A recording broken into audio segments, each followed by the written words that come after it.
friends, welcome to Tamil Village Cooking. இன்னைக்கு நம்ம சேனல்ல ஒரு சூப்பரான மீன் வறுவல் ரெசிபி தாங்க நான் செஞ்சு காட்ட போறேன். வாங்க வீடியோக்குள்ள போலாம். மீன் வறுவல் செய்யறதுக்கு ஃபர்ஸ்ட் மிக்ஸி ஜார்ல 1 டீஸ்பூன் அளவுக்கு சோம்பு ஆட் பண்ணிக்கிறேங்க. 1 டீஸ்பூன் அளவுக்கு சீரகம் ஆட் பண்ணிக்கிறேன். ஒரு பச்சை மிளகாய், இந்த அளவுக்கு கொத்தமல்லி தழை, அதாவது இப்போ நான் எல்லாம் சேர்க்கறது எல்லாமே 1 கிலோ மீனுக்கு நான் சேர்த்துட்டு இருக்கேங்க. இதில் வந்து இஞ்சி பூண்டு விழுது ஆட் பண்ணிக்கிறேன். இப்போ வந்து இதை ஒரு பொடி பிடிச்சிட்டு அதுக்கப்புறம் கொஞ்சமாக தண்ணி சேர்த்து நல்லா நைஸ் பேஸ்ட்டாக அரைச்சி எடுத்துக்கலாங்க. பாருங்கள், இந்த அளவுக்கு நல்லா நைஸ் பேஸ்ட்டாக அரைச்சி எடுத்துக்கணும். இப்போ வந்து மீன் மசாலா தடவுறதுக்கு இந்த மாதிரி ஒரு அகலமான பாத்திரத்தில் இப்போ அரைச்ச பேஸ்ட்டை நான் ஆட் பண்ணிக்கிறேங்க. இன்றைக்கி வந்து மீன் வறுவல் செய்கிறதுக்கு நான் வந்து 1 கிலோ பாறை மீன் எடுத்திருக்கேங்க. பாறை மீன் தான் நல்லா டேஸ்ட்டாக இருக்கும். அதனால அதில் வந்து உப்பு மஞ்சத்தூள் போட்டு நல்லா கழுவி எடுத்து வச்சுருக்கேன். இப்போ இதில் வந்து 2 ஸ்பூன் அளவுக்கு வரமிளகாய் தூள் நான் ஆட் பண்ணிக்கிறேங்க. ஒரு பிஞ்ச் அளவு மஞ்சத்தூள் ஆட் பண்ணிக்கிறேன். இதில் 50 கிராம் கார்ன் மாவு எடுத்துக்கிறேங்க, அதாவது சோள மாவு. தேவையான அளவு உப்பு ஆட் பண்ணிக்கலாம். இப்போ இதில் வந்து இந்த சைஸ் அளவுக்கு ஒரு 1/2 லெமன் வந்து பிழிஞ்சு விட்டுக்கிறேங்க.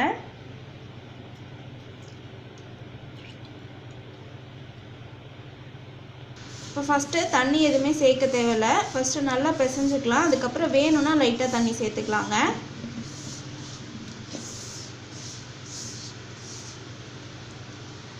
இப்போ லைட்டாக தண்ணி தெளிச்சிக்கலாம்.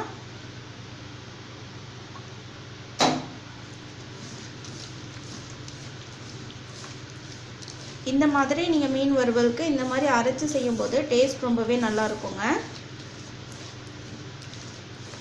இப்போ இன்னும் கொஞ்சம் லைட்டாக தண்ணி விட்டுக்கிறேன். ரொம்ப தண்ணியாட்டம் போயிடுச்சுனாலும் மீனில் வந்து சாராது மசாலா. இந்த அளவுக்கு கரெக்டான பக்குவத்தில் இருக்கணும்.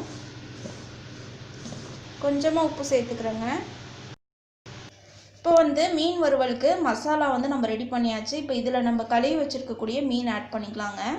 மீன் வந்து பார்த்திங்கன்னா உப்பு மஞ்சத்தூள் போட்டு நல்லா கழுவி எடுத்துக்கணும்.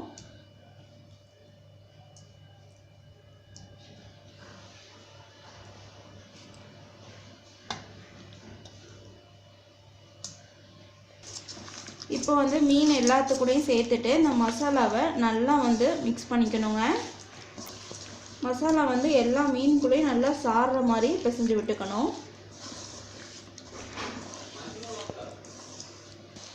பாருங்கள், நல்லா இந்த அளவுக்கு நல்லா பிசைஞ்சு விடணுங்க. அந்த மசாலா எல்லாமே மீனுக்குள்ளே சாறுறது நல்லாவே தெரியுது.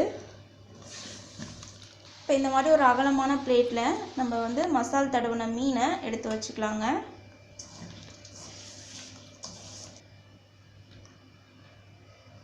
பாருங்கள், இப்போ மீனில் நல்லா மசாலா தடவி இந்த மாதிரி பிளேட்டில் வந்து நான் வச்சுருக்கேங்க. இப்போ இந்த மசாலா எல்லாமே நல்லா மீனில் இஞ்சட்டும். நம்ம வந்து ஃபேன் காற்றுல வந்து வச்சிட்டோம் அப்படின்னா நல்லா ட்ரை ஆயிரும். ஒரு 1/2 அன் ஹவர் வந்து ஃபேன் காற்றுல இருக்கட்டுங்க. அதுக்கப்புறமா நம்ம பொரிச்சு எடுத்துக்கலாம். பாருங்கள், மீன் வறுவலுக்கு மீன் வந்து நல்லா ட்ரை ஆகிடுச்சுங்க. இப்போ நம்ம எண்ணெயில் போட்டு பொரிச்சு எடுத்துக்கலாம். இப்போ வந்து மீன் பொரிச்சு எடுக்கிறதுக்கு எண்ணெய் ஊற்றி நல்லா சூடாகிடுச்சுங்க. இப்போ நம்ம மீன் போட்டுக்கலாம். மீன் வந்து பார்த்திங்கன்னா கொஞ்சம் பெரிய பெரிய பீஸாக வெட்டும் போதே வந்து வெட்டி வாங்கும்போதே கொஞ்சம் பெரிய பெரிய பீஸாக வெட்டி வாங்கிக்கோங்க. அப்படின்னா தான் மீன் வறுவலுக்கு வந்து நல்லா டேஸ்ட்டாக இருக்குங்க. இப்போ மீன் வந்து இந்த நிறையா வர்றது எல்லாமே கொஞ்சம் அடங்கினதுக்கப்புறமா நம்ம திருப்பி விட்டுக்கலாம். இப்போ பாருங்கள், இந்த எண்ணெயோட ஹீட் வந்து அது கொஞ்சம் கம்மியாகி மீன் வந்து பாருங்கள் நல்லா வெந்துட்டுருக்கு. இப்போ திருப்பி விட்டுக்கலாம்.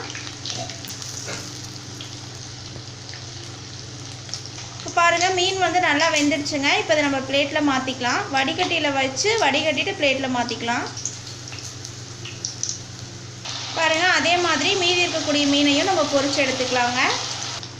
அவ்வளோதாங்க, நமக்கு சூப்பரான மீன் வறுவல் தயாராகிடுச்சு. இந்த ரெசிபியை உங்கள் வீட்டு கிச்சன்லேயும் மறக்காமல் ட்ரை பண்ணி பாருங்கள். ட்ரை பண்ணி பார்த்துட்டு பிடிச்சிருந்துச்சுன்னா எங்கள் தமிழ் வில்லேஜ் குக்கிங் சேனலை லைக் பண்ணுங்கள், கமெண்ட் பண்ணுங்கள், சப்ஸ்கிரைப் பண்ணுங்கள். அப்படியே கூட இருக்கக்கூடிய பெல் ஐக்கானையும் ப்ரெஸ் பண்ணிடுங்க. அப்போ தான் நாங்கள் போடுற வீடியோஸ் உங்களுக்கு உடனே வந்து சேரும். இந்த வீடியோ உங்களுக்கு பிடிச்சிருந்தா ஷேர் பண்ணுங்கள். தேங்க்யூ.